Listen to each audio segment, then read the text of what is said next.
I'm so excited to get into this video with y'all, a full breakdown and a deep dive into Beyonce's Cowboy Carter Tour, which kicked off in LA, and there's so much to show and talk about. We're going beyond the songs, beyond the visuals, beyond the performance. I guarantee you're gonna be in awe by the time I'm done, and the next time you see the tour, you'll be seeing it with new eyes and a fresh perspective. Before Beyoncé comes out, the American flag is displayed on screen. However, I noticed the image is blurred, it's just the colors. To me, this signifies the duality of the flag. For some, they see the flag and have pride for their country, they get patriotic. But for others, the flag represents oppression and discrimination. Throughout the show, and even prior to the tour, you can see Beyoncé wearing American flag attire, which is common in Western culture. And Beyoncé is saying she has the right to wear it and she belongs. However, many people have given her the side eye because they're like, are you for black people if you're proudly wearing that? But Beyoncé understands both sides of the flag's story, and her wearing it is to let black people know not only I, but we belong here and have a right to be. After all, black people have contributed so much to the foundation and building of America. In her Beyoncé Bowl performance, which I did breakdowns on as well, Beyoncé has American flags under plastic. It's like she's saying, let's hope we can break out a fresh new America because those old ideas should be buried. And speaking of old ideas, let's get to that. At the start of the show, anticipation starts to build with the sounds of a galloping horse getting closer, and I couldn't help but think, she coming.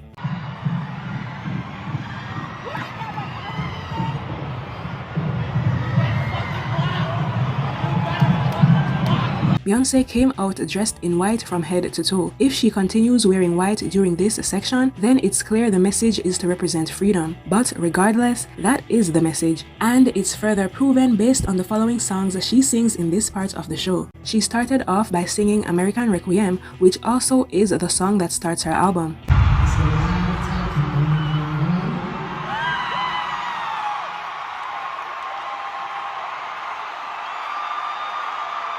The pause after she sang, there's a lot of talking going on, shows her addressing all the things that people say about her. She paused for effect. This song's overall message to me is wanting to do away with the old ideas of America when it comes to the way black people are seen and treated.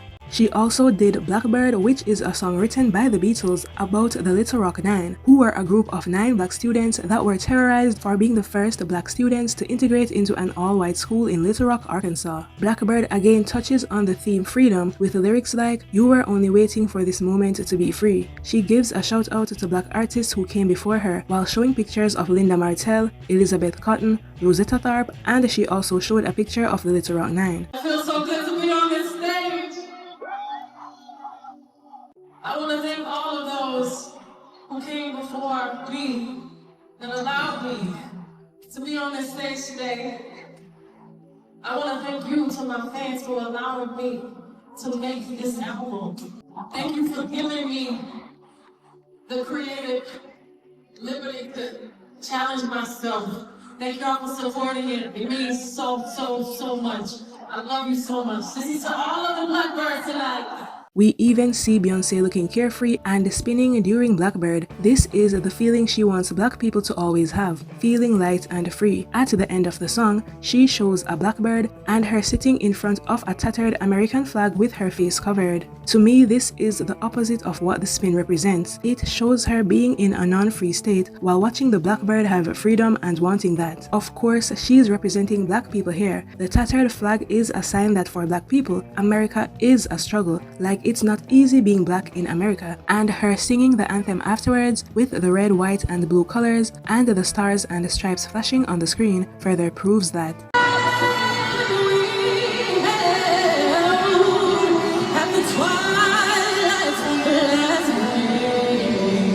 Some things to note: this guitar version of the anthem is actually Jimi Hendrix's version that he performed at Woodstock Festival in 1969. In the late 60s, there was the Vietnam War, civil rights movements, and widespread social upheaval. Any performance of the anthem in an unorthodox way is going to bring about complaints. By playing the anthem in such a unique manner, Jimi Hendrix challenged traditional notions of patriotism and questioned the state of America, right up Beyoncé's alley, going against the grain. Also, did y'all notice how she sang and mimicked Jimmy's guitar?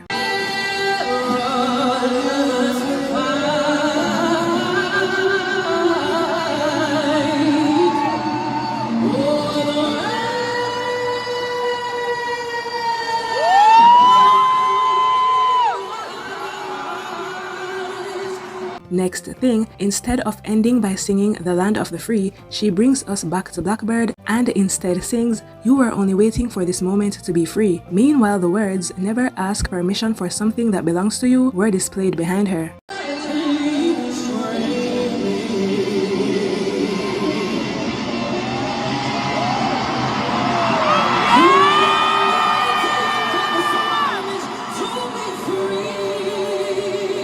Because black people belong in country music, and I'm gonna take it a step further and say black people belong in America and y'all should act accordingly. Take up space. Beyoncé then immediately goes into her song Freedom, while the light up wristbands everyone got lights up with what color? White. Beyoncé's message here is clear. She's saying, isn't it so ironic that America is called the land of the free, but black people have never really felt that on many levels, from slavery to now Beyoncé hearing that she's not allowed to do country music. She goes into her song Freedom as a stand against oppression and to stand for actual freedom.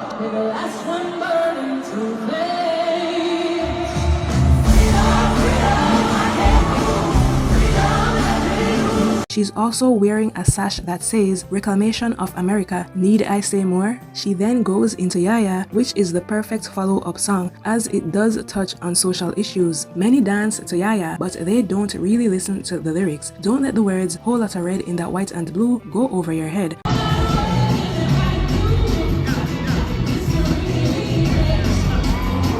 It means a whole lot of black blood has been shed, from slavery to police brutality, you name it. She made sure to highlight the lyrics, history can't be erased on screen, and she's singing it with imagery of floods and protests in the background. Beyoncé goes into Why Don't You Love Me, and the smoke break is so funny to me.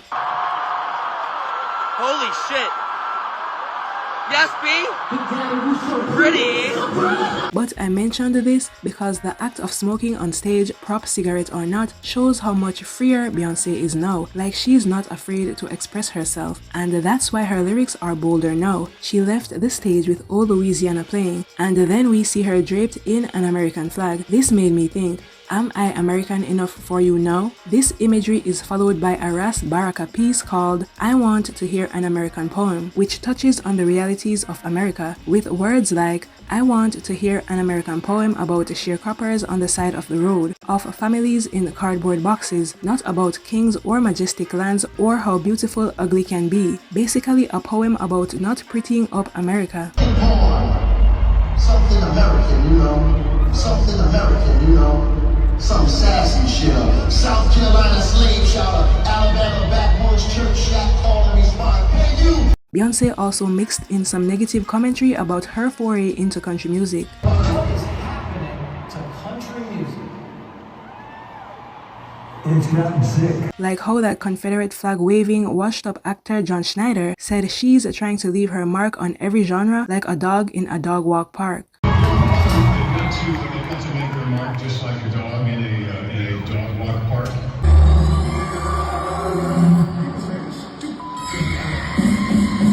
She's dressed as Uncle Sam, showing that Uncle Sam wants your money and they want you to conform, and the media spreads propaganda, which leads into the next section of the tour that starts with America Has a Problem. They're wearing newspaper print outfits and Beyoncé is standing in front of a bunch of microphones. I have a whole thing about this, but I'll save it for another video. Just remember this for now. America has a problem. Beyoncé then goes into Spaghetti, and Spaghetti Western is displayed behind her because no, the song isn't just named after a food. Spaghetti Westerns are a subgenre of Western films, primarily produced in Italy during the mid-1960s and 1970s. They are often low budget and are known for their artistic style, non-traditional narratives, and often feature anti-heroes. The term Spaghetti Western was coined by Spanish critics to describe the low-budget Italian-made Westerns. In this case, just like Beyoncé says she's the problem America has, hence she's the anti-hero. At least that's what people paint her out to be. She also did Formation, no surprise there, and we're gonna love it every time. I loved how she doubled down on the line, they never take the country out me, while also showing the words on screen, and again, she did a pause for her words to take effect.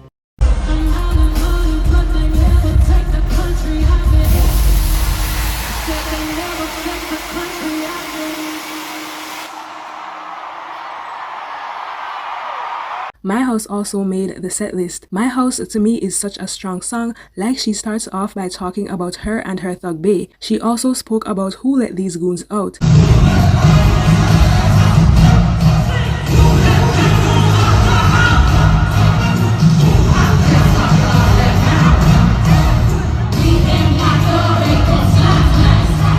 To me, it all goes back to her addressing that they see her as a problem. And a lot of times, no matter how successful a black person is, racists zero them down to being ghetto or thugs. I'll never forget someone saying Beyoncé made Jolene ghetto, and someone else saying they don't want Beyoncé doing country because she's going to make it ghetto. So Beyoncé's retaliation is like, well, get out my house then, since you don't like what I'm doing. And I'm also wondering if my house is doubled as a meaning for America being her residence, with the lyrics like, I grew up in this house, I blew up in this house, I'm too up in this house. Like they think she's too much and wants to mess with their American culture, as if she too isn't American and has the right to do as she pleases. Other My House lyrics I want to touch on are, I will always love you, but I'll never expect you to love me when you don't love yourself. Clock it. I will always love you, but I never expect you to love me when you don't love yourself. Let's heal the world. One beautiful action at a time. This is real love. So her whole thing is love and peace. Do y'all remember how the police wanted to boycott Beyoncé after she did Formation at the Super Bowl? In their eyes, she's stirring up trouble and causing social unrest. Meanwhile, she's just calling out the bull and hoping for changes to be made. She goes on to say,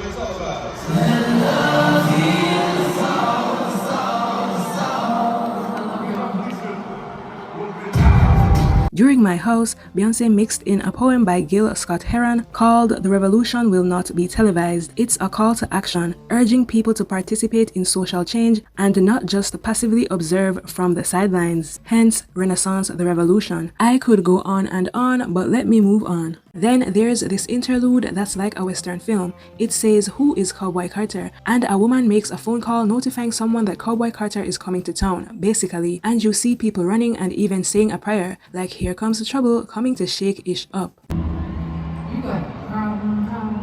Then another fire interlude was where she touched on the naysayers, the people who want to put her in a box. You see the words uninvited, unwelcomed, who will break first, and we see her in a gunfight. The white man represents all the haters that talk mess about Beyoncé doing country. They're trying to see who draws first.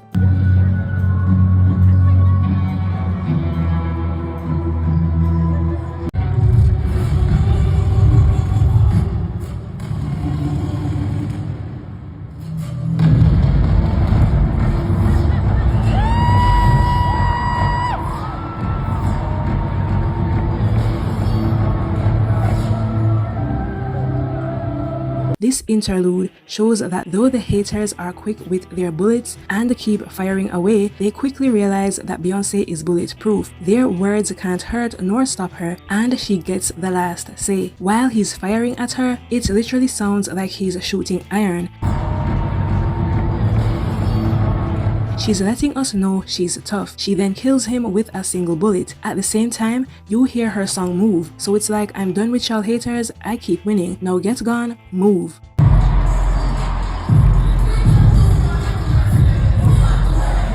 I also love how at ease she was in the beginning, smoking her cigar, because she knows she's secure. I love this. Beyoncé eventually performs Sweet Honey Buckin', and I loved how she changed the lyrics from AOTY I Ain't Win to AOTY Who Ain't Win, because she finally won that Album of the Year at the Grammys. You was just going in, fuck it, 2 and a kid. Hey, yo, who ain't win? I don't think about that. So let's show Then we get this interlude where we go into Jolene's, which is like a cabaret strip club vibe. And if you've ever wondered what her song Tyrant really is about, this sign says large selection of tyrants. So tyrants are basically sexy bad girls. We go through the door of Jolene's. We see her with the lasso, and it turns out she's the entertainment at the club, and she's dressed like a man watching herself doing a sexy dance. Beyonce was certainly gagged by Beyonce. The next interlude was for the song Daughter, and she's seen in a bathroom full of graffiti. On the floor, she's laying in like a wedding dress with red crystals resembling blood. This scene is a nod to Daughter's lyrics, "Your body laid out on these filthy floors. Bathroom attendant, let me right in." She's a one-man show playing all parts in the story, and one thing about Beyonce, she's gonna have a smoke. We also see Chevalier Opera House presents Daughter. Joseph Boulogne, Chevalier de St. George's, was a black composer, and Beyonce used a sample of his piece Violin Concerto in D Major, Opus 3 No. 1 Adagio in her song Daughter. Chevalier was actually known as the Black Mozart, which is crazy because Mozart was the one who took inspiration from Chevalier. Yet we all came to know about Mozart but not Chevalier. But what else is new when it comes to white people taking from black people? Racism even slowed Chevalier's career, since he lost the opportunity to conduct at the Paris Opera because of racism. And Chevalier eventually got involved in military business by becoming a colonel in the French Revolution, and he was also an abolitionist and a leading figure in the anti-slavery movement of his time, so I can see why Beyonce shone a spotlight on him. Beyonce performed Daughter in a color-changing dress. At one point, it even looked like stained-glass windows in a church. We got this interlude that I loved. Beyonce looked like an Amazonian bayou queen who ends up going to the towns and cities. She's seen in various places looking like Giganta, picking up and getting a light from the Statue of Liberty, towering over the Eiffel Tower, picking up a plane. She even passed by the White House and tipped her hat to Abraham Lincoln. And remember, she took inspo from his statue for this pic.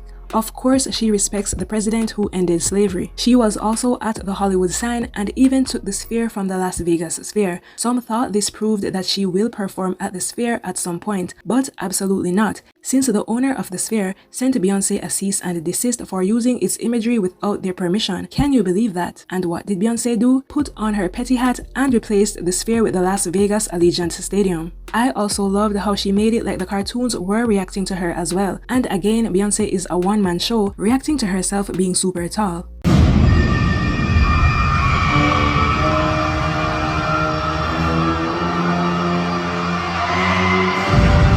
Here it says Attack of the 400-Foot Cowboy, which is a reference to the film Attack of the 50-Foot Woman, and it's about a wealthy heiress whose close encounter with an enormous alien causes her to grow into a giantess, complicating her marriage, which is already troubled by a philandering husband, so she attacks her cheating husband. Beyonce also shows a sign that says Dentist and Marriage Counselor B. Knowles. I'm not gonna instigate on that one. I'll just take this interlude to be that Beyonce knows she's the biggest and the baddest. So remember the trailer we got for the Cowboy Carter album? Now we know that what they were looking at was the 400-foot cowboy that is Beyonce, and she's the one who placed the sign there as well.